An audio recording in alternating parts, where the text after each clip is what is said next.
Yeah, episode.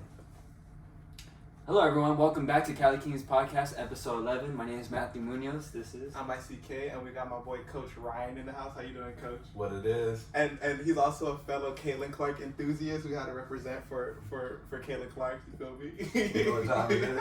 That's so tough. But it feels good to have my Caitlin Clark enthusiast in the house. But for those of you who don't know, this is Coach Ryan. He helped coach me when I was at Granada playing. Now you want to tell them a little bit about what you're doing right now? Oh, I mean, I'm still involved in the game, coaching over here at Pierce College, Woodland Hills. I stay tapped into the community all the time. Yeah. He's probably one of the best shooters in the valley too. They don't know that about him, so they don't know about your sniper, Coach. Most don't. While I was at Granada, he was helping me coach. He stayed there a little bit after, like I said. Now he's at Pierce. On top of that, aside from that, you want to kind of go into what else you do for work?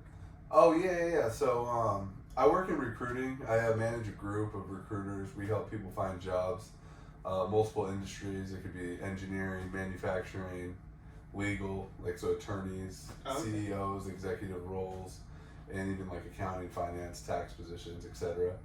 Really, it just matters what the company is looking for, right? So it's we could really work with anybody. We have a medical division. I got some random medical roles. So you kind of just help people kind of figure out where they want to go and such. Exactly. It's like matching at the end of the day. You match the people with the type of company. Yeah. A lot of companies, they you can match a resume with skills easily, right? But then there's a lot of soft skills that go into it, like personnel fits and everything like that, or personnel fits, culture fit is mainly the thing. It's every company has their own unique culture, and in that culture there's nuances, right? That people don't want to necessarily talk about in an interview, but you could tell some cultures are work hard, play hard. Some cultures are completely remote. Some cultures, So you kind of help vet in between what kind of culture, the resume, things like that, and kind of help them find careers within that niche or something. Yeah. So once we find the candidate, right, we're gonna talk to them about the job and see if they're excited about the job, right? And then once we feel that they're excited about the job, they're fit for the job, we're gonna vet them out per the job description, right? If they're fit for the job description, then we're gonna go check their references, make sure they're legit people, right? Okay. So get a supervisor, not their homie from KFC back in the day. But then once we feel really good about the candidates, then we present them to the client. The client gives us the okay, they look great, let's bring them into interview. Now this is where the coaching off the court comes in. Oh, okay. So it's we're coaching them on how to interview. Right? So you kind of walk them through that process as well? Yeah, because a lot of these people are super smart people, but they're very good, like we were talking about earlier, at their jobs, right? Sometimes they're not great interview people, and then sometimes there's trap questions in interviews, right? I had this happen to me the other day, actually. So I had a staff accountant, right? Fresh out of college, probably about 2 years into his role, and he's interviewing for a staff accountant position, right? Yeah. Oftentimes, CEOs, CFOs, when they get to that final stage in the interview, they'll be like, "Well, what do you want to do when what do you want to do with the rest of your career?" And people struggle when it comes down to no, they'll think that a super ambitious answer is a good thing. So he's like, "Well, I want to be a CPA. I want to be a CPA. I want to be a CFO one day." Well, that's a trap question, because this is a staff accountant job. So they're not going to hire you to do that for a year, so then you could quit on them. Yeah. So you could go pursue your CPA. Yeah. Oh, okay. So they kind of you didn't even think about that. It's a trap. So you would think it would be a good thing, right? Yeah. Talking about what you want to do and be ambitious. When the right answer is just hey, I just want to stay in my lane. I like accounting. Wherever my career takes me, it does. I just want to be part of a good company that I can grow with ultimately long term.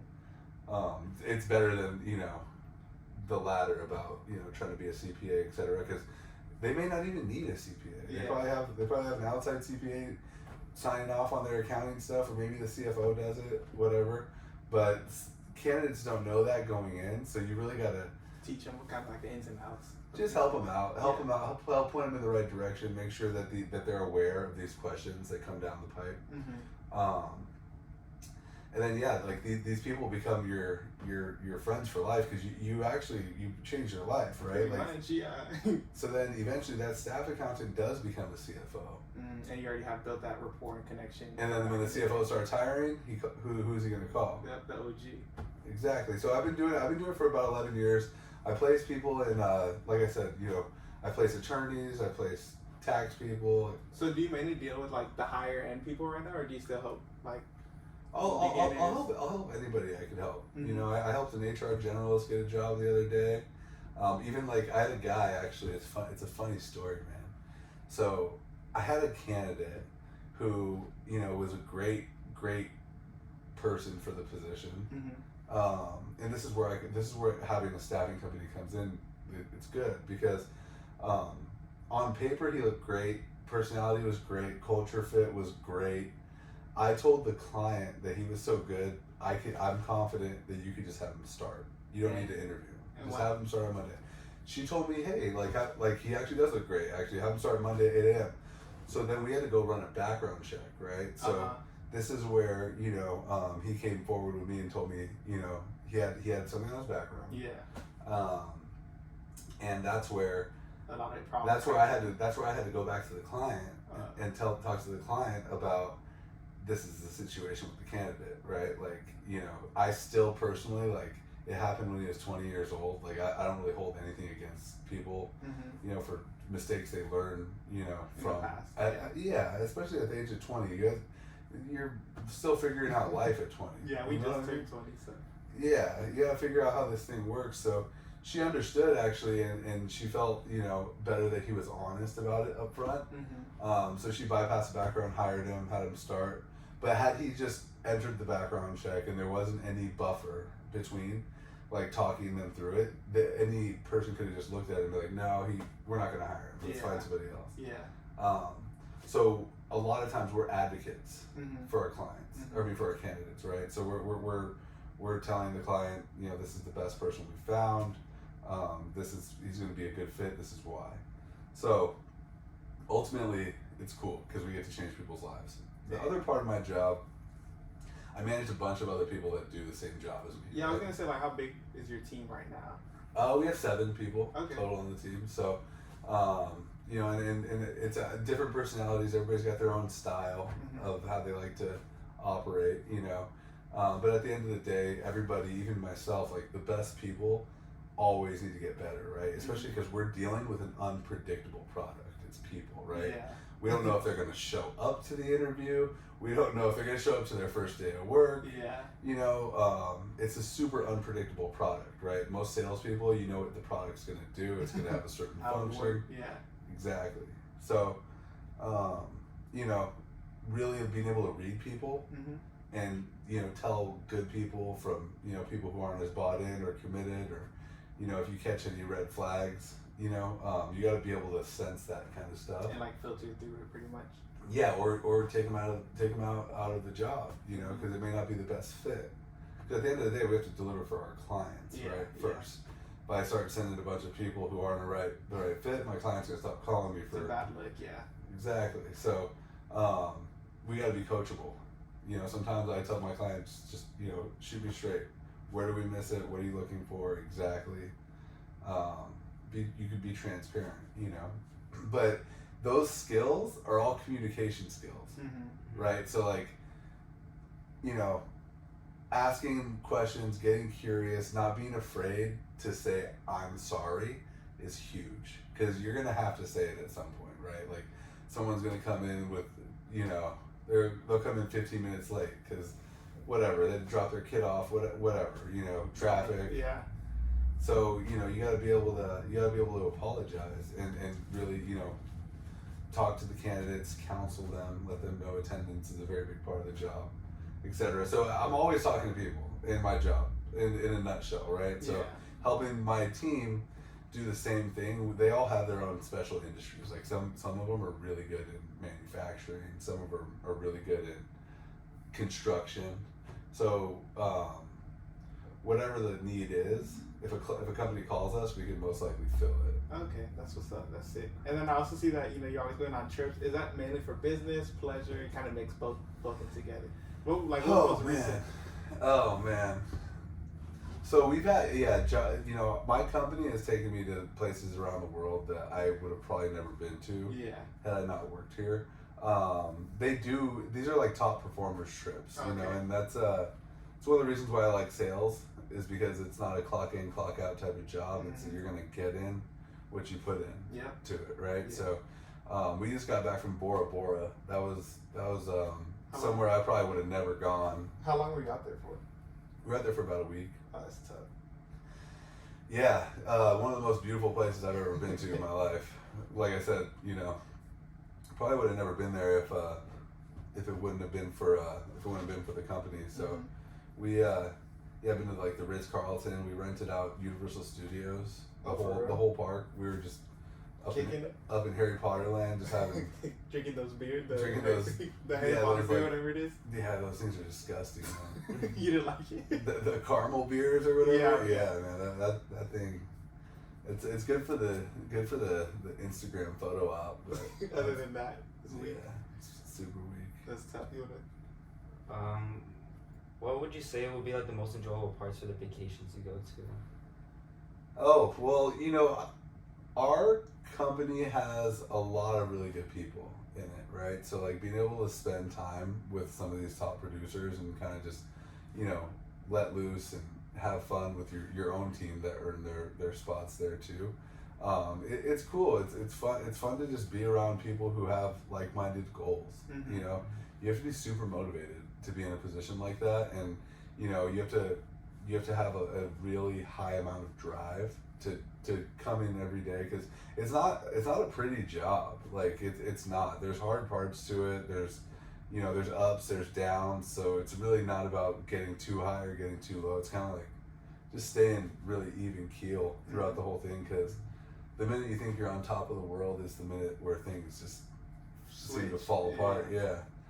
Yeah, actually that's a good topic to discuss, because you know we discuss all the benefits and all the great things about what you do as your job, but what I wanted to ask you is, what would you say would be like the most stressful and aggravating parts of your job that, you know, what probably would make someone else like give up and start hating? Oh, dude, a lot of people do. Like, you know, probably about, you know, there's crazy amounts of statistics about people that actually stay in staffing, because there's recruiting at all levels, right? So a lot of people that don't work in, you know, staffing and recruiting individually, they'll go to work HR at like you know, corporation. Yeah, it'll be a slower pace. Yeah. They're gonna get that paycheck. Yeah. Instead of like instead of the commission, right? So it's like, so for some people that's better, right? Like that's what makes the world go round, though. There's stresses though in this job because it's extremely sales focused. So it's like, you know, you're getting on the phone and you're cold calling people, and you know they may not like you when you call, right? They think you're like a telemarketer. They think you're selling life insurance. They think, you know, I've had the worst things said.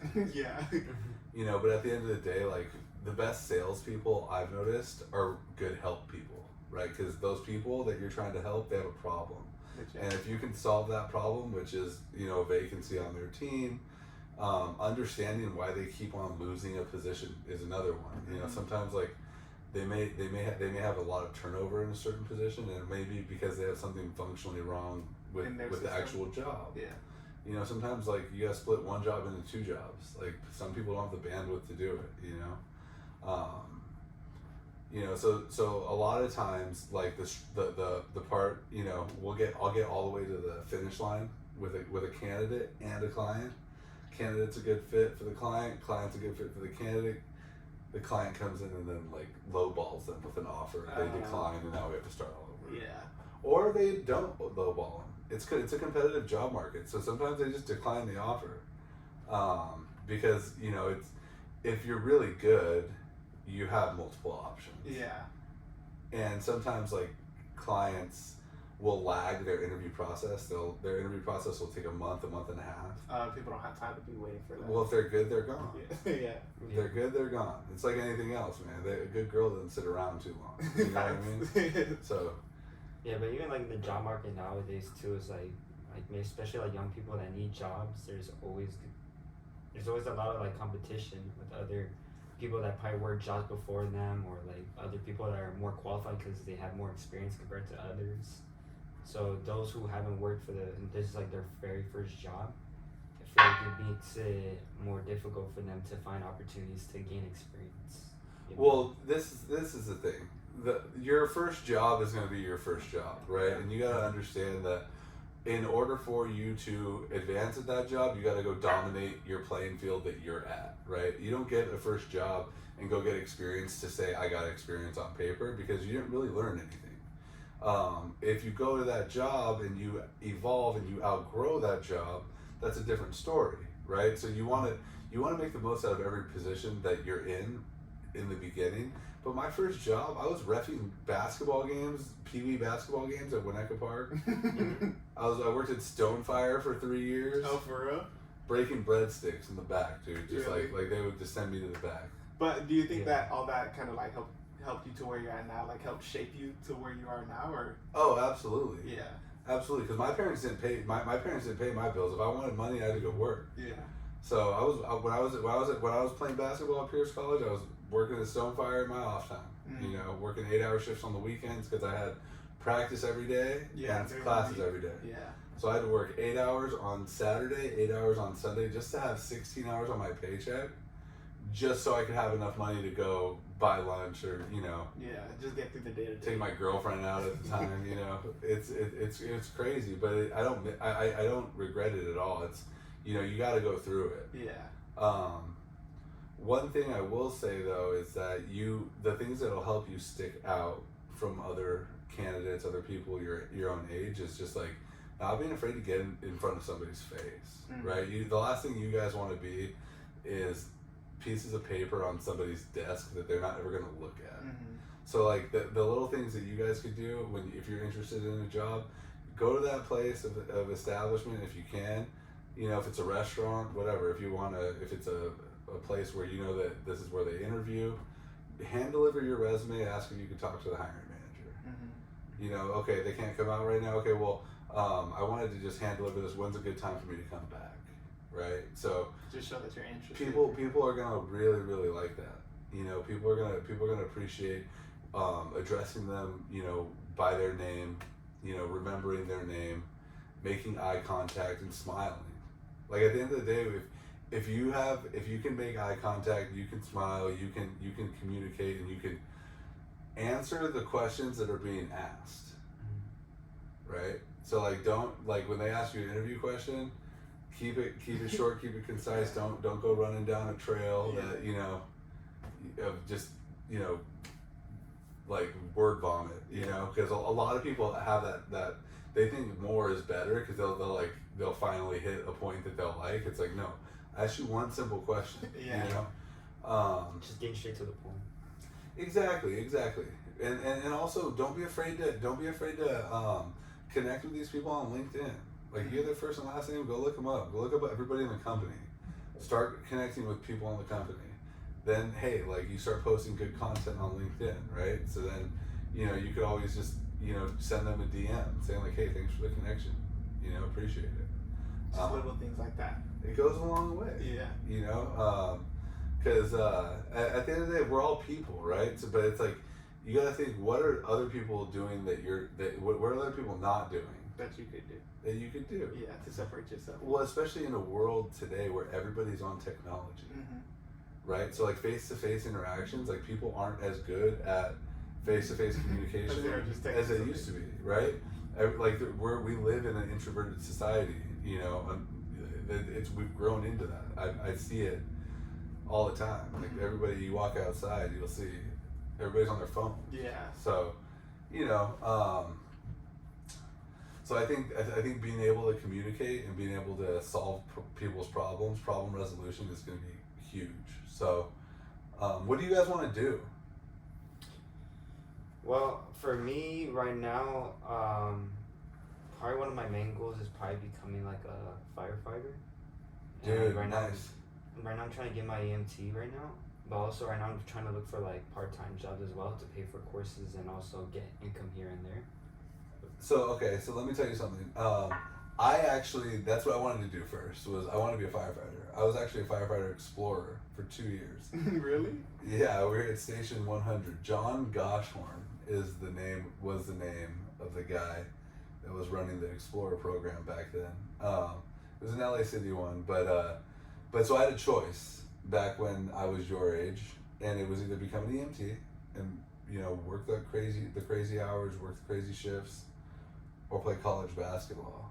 And for me, like, there is nothing I would ever take back. I think the best part about my educational experience in general, and I still help out as I work at a school for coaching, it was basketball. Yeah. That was where I learned the most I could ever learn about life. Through basketball.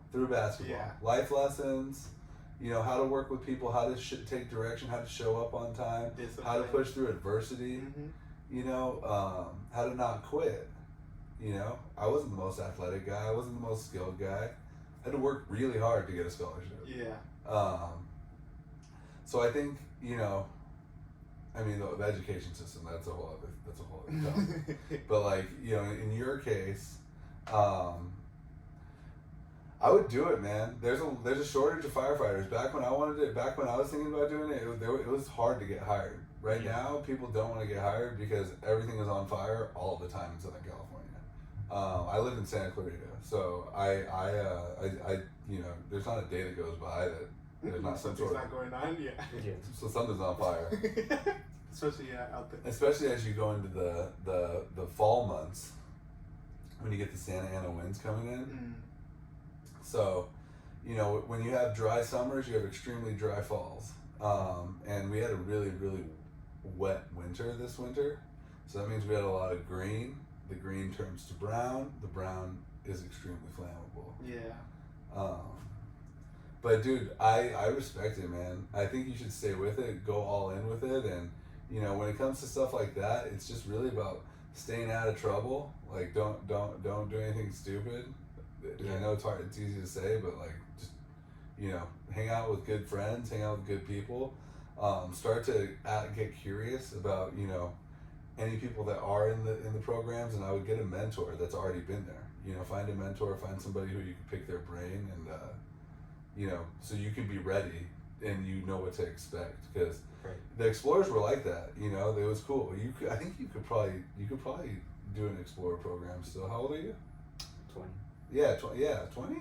I'm pretty sure you could. I also believe they have like a program too where you can go to one of the firehouses and then they train you. I think it's called like a CPA or something like that. Well, they need help across the board. So whether you're doing like wildland firefighting, where you're doing LA City, LA County, there's so many different branches where you can start and then you can move, right? Mm-hmm. So as we were talking about with experience, it doesn't matter where you start. It's your first job. Mm-hmm. You know what I mean? You can start doing wildland firefighting, where like they'll take anybody. It's almost, they take volunteers sometimes, and get experience there, learn how to like set up 4x4s and stuff, and learn how to handle, learn what's on the engine, what's on the truck. You're never gonna waste your time in any of those. Yeah, you're not, because once you because half of a fire truck is just like a huge toolbox. The engine is all like putting out stuff to put out fires, right? That's where all your hoses are and all that stuff. Mm-hmm. So yeah, man, I would definitely stay with it.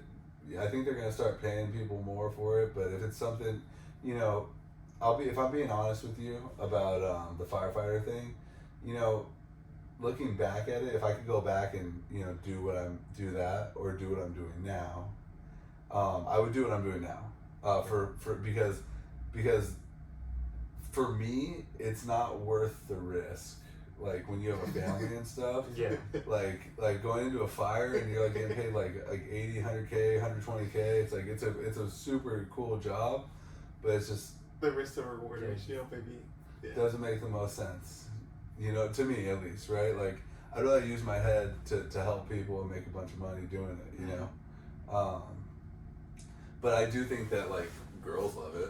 I don't think you'll have any trouble getting a girl to be a firefighter. What's it called? Well, aside from jobs, you want to talk about the GOAT Caitlin Clark and how a bunch of people are attention. Oh. All these other people are rookie of the year. Like, let's get over that, bro. We all know who the rookie of the year should be. Bro, the GOAT, Caitlin Clark. Where do we start? Dude, I mean, she's okay. First off, hold on. We've got to stop. It's got to stop. What? It's got to stop. It's ESPN, the media. They've got to stop pushing the narrative so hard the other way. Is it like they're not trying to hide anything now, or what? It's just anybody who really plays the sport of basketball, objectively, like they're gonna tell you the truth. Yeah. So, you know, when we're talking about like who's doing more for their team, who's doing more to help their team win, who's doing more in general, you know, Caitlin Clark, she's second in the league in assists, and she's a rookie. Yeah. No one's talking about that. Mm-hmm. She's the only one to have a triple-double in her franchise. And she almost had a triple-double against Diana Taurasi. She was a rebound shy of a triple-double. Yeah. It's like, you know, I get it. There's always going to be the tension. But I just don't understand why there's so much hate towards Caitlin Clark. I don't get it. It's like the girl. We're mesmerized by the way she hoops. Yeah, she's changing it. Like, she makes you want to watch women's basketball. Like, I don't know any other player that actually made, you know, tuned into a women's basketball game. You know, before Caitlin Clark. That's what I'm saying.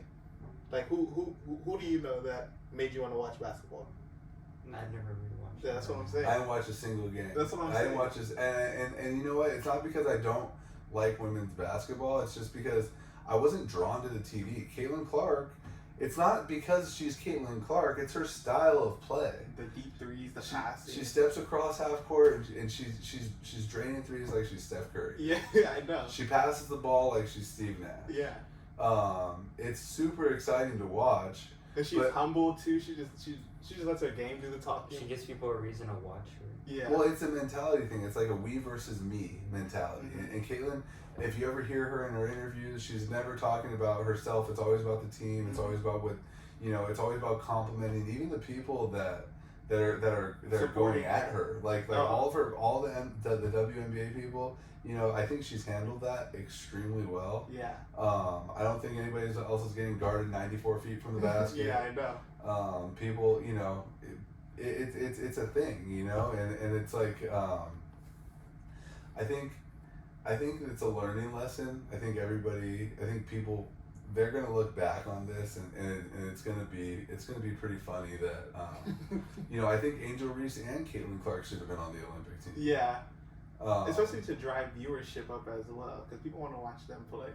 Well, I can tell you that I don't think the majority of people even know who those other women are on the team. Yeah, no disrespect. It's just the facts. It's the truth. Yeah. Like, you could go look at the numbers of the viewership, and you can look at the All-Star voting too. They're getting like 80, 90K now. It's like 600,000 for like H.O. Wilson, things like that. But whoever's making these decisions needs to be tapped in with somebody who understands how the business works, because there's obviously a disconnect there, right? Like every time I open my phone on Instagram, I'm seeing about Angel Reese's doubles, and she's, you know, respectfully, right? Like she's playing hard for her team, and I think it's great, and I think, you know, she's a great role player. I think it's just like when you're comparing her to Caitlin Clark, you don't really compare Dylan Brooks to like to Steph Curry, right? Yeah, there's no comparison, right? Yeah. Like, the best part of Angel Reese's game is like, it's like the fact that she just talks. Like, it's not like the best part of her game is like not related to basketball. It's like, it's kind of like how Draymond Green is now at this point of his career. He's just a menace out there. Yeah, and there's nothing wrong with that. There's a villain mentality, but when we're talking about Rookie of the Year, come on. And we're talking about impactful wins, we're talking about people who, like Caitlin Clark's the best player on her team. Yeah, as a rookie. Like, I don't even know if Angel Reese was the best player on her LSU championships. Dude, so I tell people, like, especially about that championship they won. They had, I forgot her name, but Flage? No, not Flage. It was like a random that had. Remember, she had 20 points in the first half of that game. There was like a random bench player who had 20 points in the first half. And then they just tried to make it seem like LSU was so dominant. It was just one person that went off. Well, they played well, you know, and Caitlin kept the receipt, and she dropped 41 on them in the Elite Eight. Yeah. On Haley Van Lith. Yeah. She had him go like this. Poor Haley Van Lith, man. She was going to be a top 10 draft pick. Yeah, I know. And then Caitlin Clark just cooked her. Yeah. Cooked her alive. Yeah, and then it said help or double team. It just left her on an island. Yeah, and now they can't. Now Caitlin Clark can't go through a pick and roll without getting double teamed. Yeah. So that's the one thing I would change about her, right? Like I would, as great of a passer as she is, I would play her in the slots and play her off the ball and bring another guard in. Have her run her off of Aaliyah Boston. Have Aaliyah Boston flip screens because they're going to be overhedging on Caitlin Clark. Yeah. We use her as a decoy to get everybody else off. But when Caitlin Clark has the ball, she's ball dominant from the top. It's like as soon as the pick and roll comes, the ball's out of her hands, and you might hit Aaliyah Boston at the high post, or you might get an okay like shot from the wing.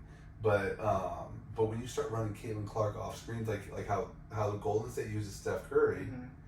Then you gotta guard them completely different. Yeah, because when she's bringing the ball up at the top, everyone has their eyes on her. They could guard her different. Yeah. It's always harder to attack from the top than it is from the slots. Yeah. And if you notice, the really, really good basketball teams are going side to side with their offense until the defense breaks down. They're not going horizontally where they just beat you off the dribble, go straight to the basket. That's what you'll see at LA Fitness, right? Yeah. And that's why you don't really get quality shots. You'll see that at the Loot, guys just going straight down. Just going, Yeah.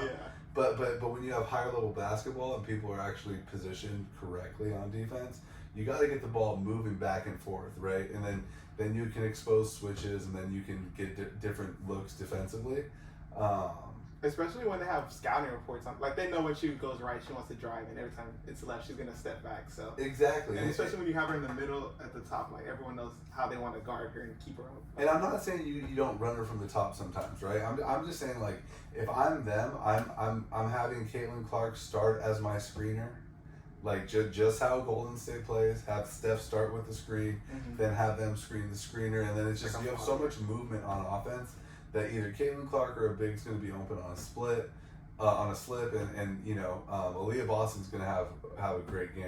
I think her readings have been better too, because when they first started and she would dish it to Aaliyah Boston, she would either lose it or miss a shot, but now she's hitting a one more pass. Well, the problem is the other guard, Kelsey Mitchell, who's really good. Oh, she's fitting in better now. She is, but Kelsey Mitchell's eating on the other side of the court because Caitlin is getting double. Yeah. So if you haven't noticed, Kelsey Mitchell's just out there left-handed playing horse. She's wide open. Yeah.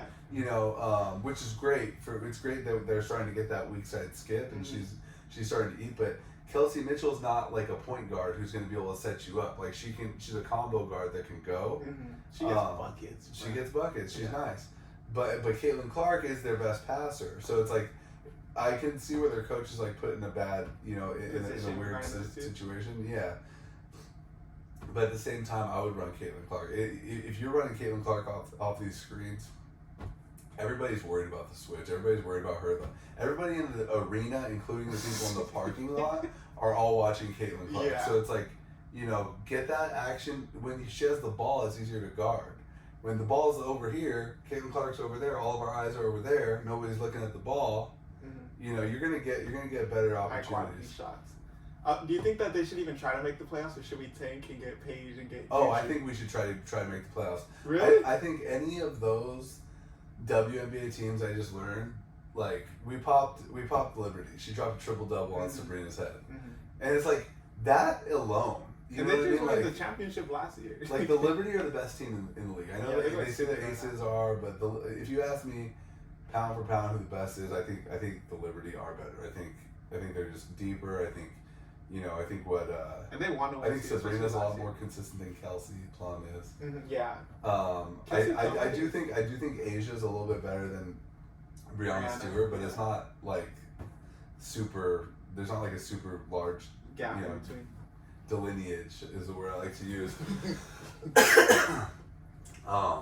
So I do think once you get to the playoffs, anything can happen. I think once you get in that arena in Indiana, girls are gonna get tight. We might have to go to a game. Dude, I'm gonna go to a game, and I want to get a couple of I want to get an Angel Reese jersey and a Caitlin Clark jersey. Why do Angel Reese jersey? Just in case if I run out of toilet paper, I just need to wipe my ass. No, I'm just kidding. I'm just kidding. But no, I just want to get one for the culture, man. That's Get right. one for the culture. I wanted to go to when she played the Sparks, but I couldn't. We ended up making a podcast that day, but we missed it. I don't even know if the Sparks won. I wish Cameron Brink didn't get injured though. I love Cameron Brink too. Cam Brink She's cool. is one of one. Yeah, she's tough. But I mean, you know, I like I'm more into the game than I am the talk and the hype. You know. Do you think Juju's gonna come in and like? Juju's good, dude. Yeah, Juju's good. She's a pro. I personally like. She's not Caitlyn, but she's good. And I do think that like you know she brings a lot to the game. I think she's more of a combo guard. She can do a little bit more in terms of getting to the rack. But I just think Caitlyn overall is just like. Well, no, she once her teammates start to catch the passes, they're going to be even way better. Points, yeah. Yeah, Caitlin she's 5 steps ahead every single time. Yeah, she sees shit before it even happens, bro. Yeah, and half of those turnovers aren't I wouldn't say they're not her fault. They're not her fault. Yeah. So you know, I think I truly think that you know if they get into the playoffs, they've been playing a lot better. And the people they don't even realize the Fever had like one of the hardest schedules in the beginning of the season too, and like all their games are compacted within a short amount of time. And Caitlin Clark went all the way to the national championship. She has been playing basketball nonstop since November of last year. Yeah. So they didn't even realize that. So, but with that said, she should still be on the Olympic roster. Yeah. You know, a Caitlin Clark Olympic jersey would be so tough. That shit would sell out like this. So tough. We wouldn't be able to get one. I know. Dog, that would be lit if she was on this team. I think a lot, dude. Like, I feel like when she first came into the league, a lot of the WNBA vets were kind of like hating. Do you agree, or do you kind of be like, what are your thoughts on that? I think, obviously not. I can't speak to all WNBA vets, but I know all the ones who were on a microphone. For whatever reason, I feel like they're just reluctant to bring her in. I don't know if it's the competitive spirit within the women, or if it's just like you know, like envy. It's like rookie initiation. But I mean, at the end of the day, like I think they're all human. People are human. Like I said, they're gonna learn from this, and they're gonna look back on this and learn from it. Because I think, you know, they're gonna see how well Caitlyn handled it, and how petty they were towards her. Yeah. So like every single time they went low, she's gone high. Yeah. You know, and it's the truth. That's how you have to conduct yourself as an adult, as a person. Like you don't let the emotions get to you. You know what I mean? I personally think like, you know, showing that they are getting to you is a sign of weakness, and she just goes out there and hoops. You know, she takes the time to sign every person's autograph that she can after games. Yeah. You know, she's my favorite athlete in the world right now. Yeah. And it's crazy for me to say that. Like athlete, any sport, she's my favorite athlete right now. Literally. She's influencing too a lot of the younger hoopers too to be like, I want to be like Kate. I'd rather watch a Fever game than a Laker game right now. If I had to watch, well, you know, if I have to watch LeBron not play defense like half of the game, Anthony Davis come out of the game for a paper cut, D'Angelo Russell shoot like 7 low quality shots and miss all of them, and then hopefully, you know, Rui Hachimura hit some bank shots. Hopefully Austin Reeves hits a couple shots. You know, it's just I'd rather watch Caitlin Clark prove everybody wrong. Yeah, that is so tough. You think she's gonna be the GOAT when it's all said and done? Yes. Yeah, no brainer. No brainer. She broke every statistical record in men's and women's college basketball. I know. Like, you know, like crazy. Back in the day when there was like the game was different and Pistol Pete Maravich could just like, he played 4 years and just like dominated. There wasn't even a 3-point line. I know, he was leading in points. Yeah, but it's a testament to like, you know, people play defense. There's real scouting reports now. There's real film. There's real technology. There's real people know your who get paid to like understand your tendencies when you wake up, what you're you know, what they want to. They know. They know like what you ate that day. The game is always evolving. Yeah. Yeah, so it's like with all that attention on her, and she still did it. She took Iowa, man. Like I don't know if you know about Iowa. I mean, I always say I don't think it's really like even I think throughout all their sports, I don't know. Well, just it's like snowing. You know, most of the year it's crazy. It's like they have. It's not a very great place to live in terms of weather. In terms of you know, it's a bunch of farmland out there. Yeah. There's it's a unique community. She's. And you take that squad, you take that team, and you're like beating UConn in the Final Four, because it's like, and it's like, you know, they don't get any recruits at, you know, they're not getting 5 stars. Yeah. They're getting, I mean, Kate Martin is cool, right? Like she was underrated. Underrated, but she worked. She just. But like UConn has 5 or 6 5 stars every year. They went undefeated for a season. South Carolina. Yeah. South Carolina has 10 deep. Doesn't matter, you know. LSU stacked. Yeah. Or South Carolina. You know. Who's your favorite college player right now? My favorite college player is going to be Cooper Flag. No, women's basketball. Oh, that's left. I mean, I go between Paige and Juju. Yeah. Like I think they're the future of it, but I kind of like Paige's story a little bit more than Juju's, because Paige is coming back from injury. Like I feel like. Yeah. You know, she was supposed to be like what Caitlin Clark is now, but she got.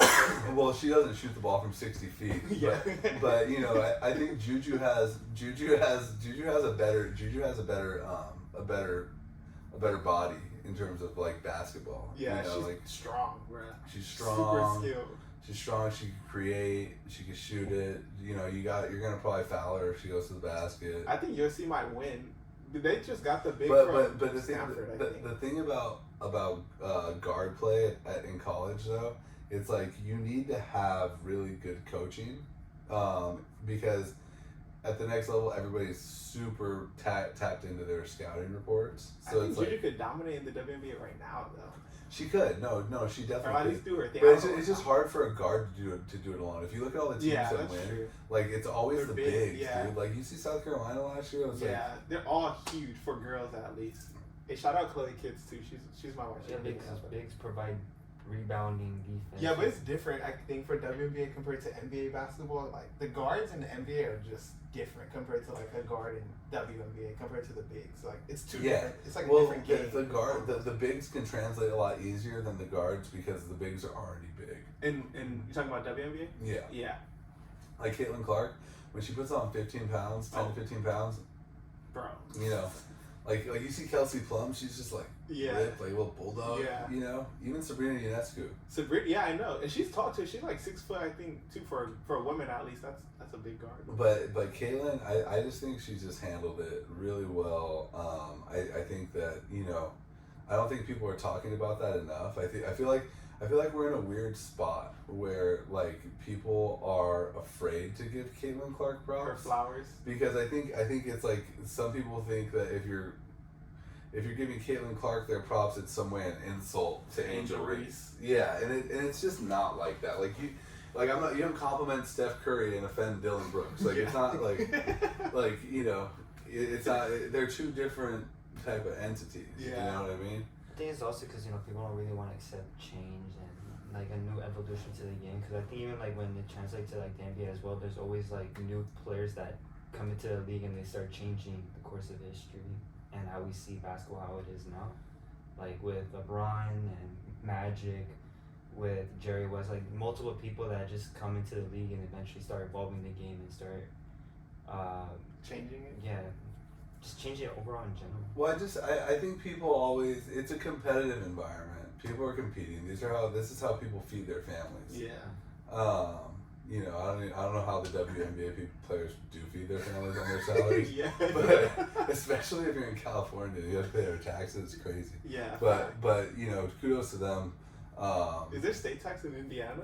Do you know? I'm not sure about Indiana, but I know that you know, California's is crazy. Jalen Brunson like posted like how much taxes he has to pay. Oh yeah. His max contract is like it's half. Yeah. So it's like it doesn't even, you know, it doesn't make sense really. I see why Clay went to Dallas. Dude, if I were you guys, man, I would get out of California, go build an investment portfolio, save a little bit of money, get some properties, you know, go rent them out, get some money, come back here when you guys have some money. Right. You guys are set up right now to stay broke for a while in California. I'm serious, man. Like I place people who have accounting degrees, like who are making, you know, $60K, $70K. It's like you can't live off of that. Yeah. Like Not here. not right now.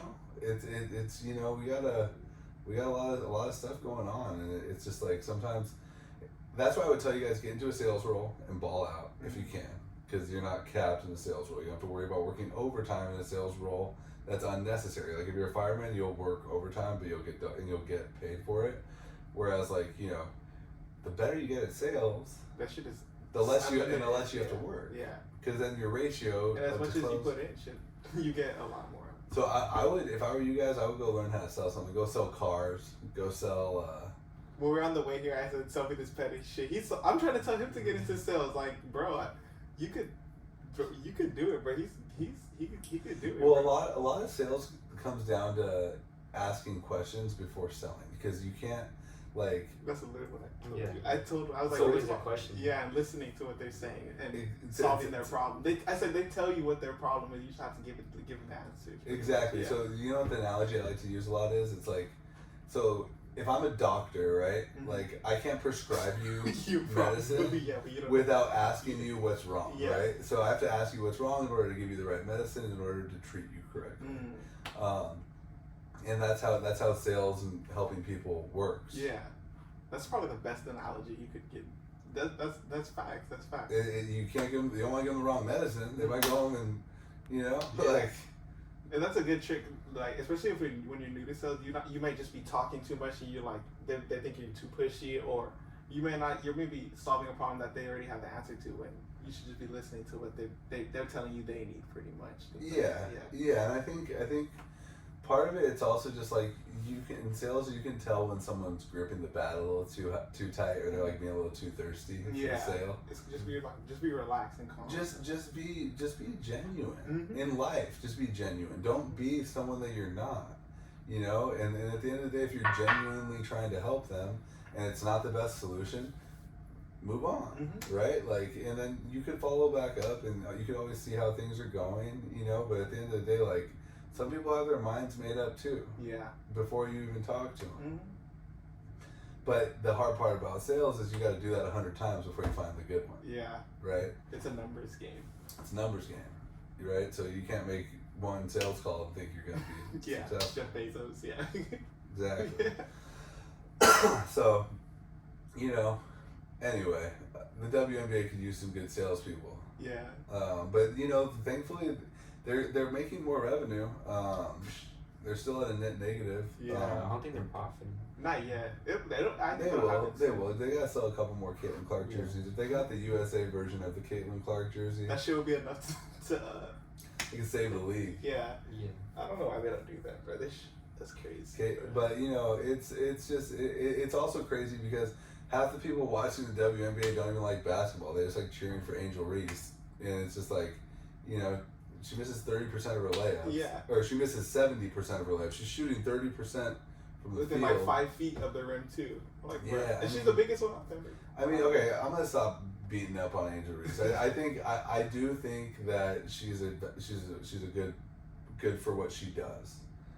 But it's just I start to lose faith in people's like logic once they start to compare apples to oranges, like Caitlin Clark to Angel Reese. It's not, you know, you got a bunch of people who are just weighing in that don't really. Yeah, they probably don't understand. And the people that or do watch it, they may not even watch it. They just see like the highlights or the stats at the end of the game. It's like, but if you watch the full game, I mean, you can make the thing for yourself. You know, it's crazy. It's like, you know, like people want to tell themselves for whatever reason at this point in time that, you know, for whatever reason, I'm not saying one's right or one's wrong, but people want to still say that, you know, Joe Biden is our best presidential candidate, and they want to like believe that, like for whatever reason, they'll, no matter what the facts are, no matter what they see with their own eyes, they're still gonna give that man their vote, right? So it's like, no matter what Caitlin Clark does, they're not gonna, like, certain people aren't gonna like her. Yeah. You know what I mean? and it's become more than just basketball, and that's what I don't like about it. The politics behind everything. Yeah, I like the basketball. I started watching Caitlin Clark never for the politics. Yeah. It's because she pulls from 60. She's one of the best shooters I've ever seen, and she's just fun to watch. Yeah, facts. Like, you can't tell me that, you know, if other people were doing it, I'd be into them. It doesn't matter who they are. Yeah. So I just think that, you know, I think that it's going to be really funny when we come back and look at the actual numbers and the when season. all said and done. Yeah, I mean, and people want to point out Caitlin Clark's turnovers or whatever, and you know. But that's the same thing like with Luka. Like when you're a ball dominant player, everything's ran through you. Like it's gonna happen. But like we said earlier, a majority of them are because she's throwing dimes that they may not be ready for, and they just end up dropping it. Angel Reese is averaging 1 assist a game. Oh, she is? One assist a game, and it's like, dude, like. Caitlin Clark could get a triple-double, I think, whenever she wants, if she really wanted to. If she was like, all right, let me lock in and get it tonight. Like she Angel Reese definitely isn't like a joker. She's just a double-double machine because of the rebounds, but most centers don't play. It's just more hype. It's more hype than it is anything else that I've ever seen in my life. It might be like, and I hate to use the word overrated because it takes away like what she's been doing, but they've propped her up so high that she might just be the most overrated basketball player we've seen in our lifetime. Oh my gosh. Like, and this is like, we're talking like, you know, all of our number one draft picks that have been bust, like Anthony, you remember like, Anthony Bennett? Yeah, that's a good one. Like no, it's like, it's not a bust. No, but like there's been other busts like you know, like Greg Oden. Greg Oden was a bust. Yeah. You know. And Angel Reese isn't a bust. It's like saying Dylan Brooks is like rookie of the year. Yeah. And it's like, you know, I don't know. Like I feel bad for the people on her team that are actually like Kennedy Carter's having a great year and she's getting no love. I don't like Kennedy. I don't like her. I don't like her character. Yeah, but she's a dog. She's like the Pat Bev, but well, she had a couple 30-point games, dude. She's like, but in college she was tough in college. Actually, I guess she was a bucket because I was looking at some of her highlights. She could get buckets. I've seen her like she gets her little mid range and stuff, but I don't know. Sometimes I think she goes a little bit too. I think they need to be using Camila Cardoso. They need to get her on a treadmill, moving up and down for a while because. If you get her rim running, like you know, the shot goes up, she doesn't get the rebound, she's rim running. Did you watch Iowa when Caitlin, like her junior year? Yeah. You remember Cezanne, like her and Hannah Stokey, they just ran. If Camilla did that at 6'7", bro, that would be crazy. Well, and that's why coaching comes down. Coaching is it's important, man. And these girls are well coached at that level. It's just, you know, sometimes. You have people, you know, like they're like the other day. I think it was yesterday. The Sky were up by 7 or something, with like 4 seconds left, and they like fed Angel Reese the ball so she could go get her like 14th double-double or whatever. And it's like, you know, I get stat padding to keep a record going, but like that's. Like Caitlin Clark comes out of the game when they lose. Like when the game's over. They don't waste time trying. Yeah, because you gotta protect the asset. Yeah. You gotta protect the golden goose. Mm-hmm. Caitlin Clark's the golden goose. I'm not gonna lie. I said at the beginning of the WNBA season they should just let her win, let her stat pad at the beginning, just to keep. If they let her stat pad, she would average like 35.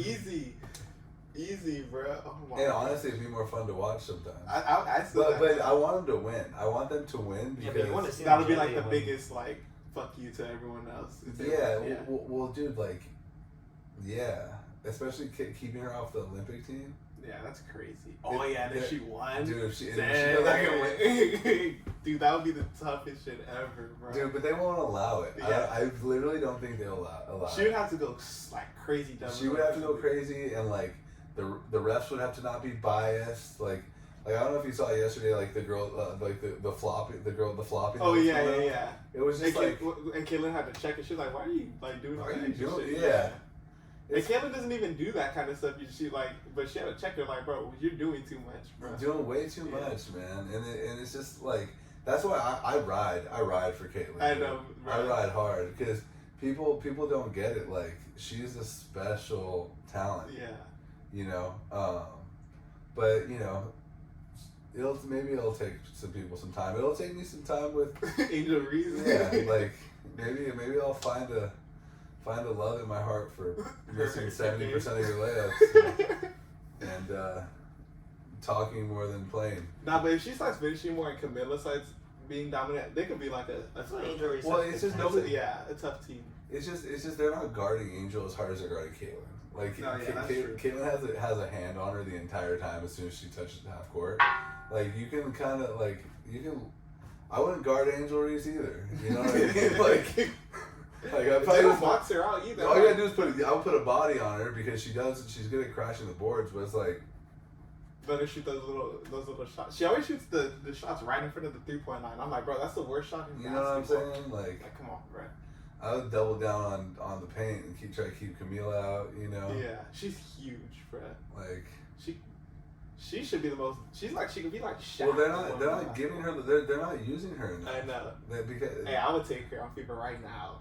Oh yeah. If you put her and Caitlin Clark in the pick and roll. Oh my god, she could just throw it up every time and just finish. Because Caitlin Clark is a dime. She drops dimes, bro. Yeah, no, she does. You know, and I just think that. I think that at the end of the day, like, I think the fact that Caitlin's handled it so well, and for a 22-year-old girl who's just been getting, like, nothing but just, you know, she'll either get love or she'll get hate. But the hate that she gets is rough, dude. Yeah. It's rough. I was watching, like, there was this one show on, like, it was one of those shows in the morning on, like, Channel 7, Channel 5. I think it was like Tyra Banks or, like, I know Whoopi Goldberg was on it for sure. But they were, like, saying that Caitlin Clark had some sort of advantage because she's like because she's like, you know, like I don't think she's even attractive, but because she's like an attractive, like, white girl. Iowa. Yeah, and it's like dude, like, that's the in the 33 years of my life, there's never been, like, a real white person who's had a physical advantage in the sport of basketball. Like, yeah. it just doesn't work like that. They're not to be like shooters, right? We weren't born, like, yeah. You know, that's not your job to be the super athletic guy. We don't have advantages in the sport of basketball. I'll tell you that right now. I think you guys have shooting advantages. Yeah. That's natural, bro. Maybe, but I'm telling you, like, as somebody who played, I feel like, you know, I didn't have any physical advantages. Yeah. Like, you gotta work extremely hard to your skill. You know, Juju has physical advantages. Yeah. Camila, physical advantages. Asia Wilson, physical advantages. You know what I mean? If anything, Caitlin Clark has no physical advantage. She's, like, undersized. No, she's 6 foot. She's a solid sized guard. She's not quick. But she knows she has like a good first step to get by her defenders. It's because she's got that thing on her. You got that thing. Get up her, she just goes right by. Performance technique. You're half step faster when you got a jumper. Yeah. Always. Yeah. So, you know. Could you outshoot her in a competition? You in your prime. Oh, I think so. I mean, I think it'll be. She's really good though, dude. Yeah, I know. She might get me, honestly, because, but I mean, dude, like, I made like 53s in a row, like, in a workout. Yeah. It's not like, you know, when you're open and it's a wide open gym, you just have like someone passing you the ball, but she's a pro, dude. She's a pro for a reason. Mm-hmm. She's the best on and off the court. Sorry, I got a little cough. That's all good. But yeah, man, she's she would probably get me, honestly. She'd probably get me. I would take that L. Yeah, I would too. Sabrina's not getting me though. You don't think so? No. She almost beat Curry. Yeah. You think that was staged a little bit or what? Dude, I think honestly, I think a lot, like, some of this stuff is staged. I think some of these double doubles are staged. For Angel. Like, I think that the league might not like Caitlin Clark so much that they're just like, Angel, let me let you get this double double, even though, like, you guys lost. Yeah. Yeah, they're not gonna do anything If Caitlin Clark had a double streak going, they'd be trying to crack that shit. I'm telling you right now. Like, it would be unacceptable. Like, they'd be like, "You're doing too much." They, even if they won the game, they'd feel like they lost. Funny catch. I don't know. I just love Caitlin Clark. I think she's one of one. Like Gunnar said. She's my favorite, dude. My favorite athlete in the world for a reason. So tough. But yeah, man. Nah, I think this was pretty much it. But yeah, that was a tough episode. We gotta chopped it up good. That was a good episode. Good chopping it up with you guys. Facts. I appreciate you coming out here. Hell yeah, man. Filming it. Thanks for having me, you guys. Yeah, appreciate it. All right, back. Cali Kings out. Peace. And that shit. That was tough, coach. Hey, let me see. I want to see how it ended up.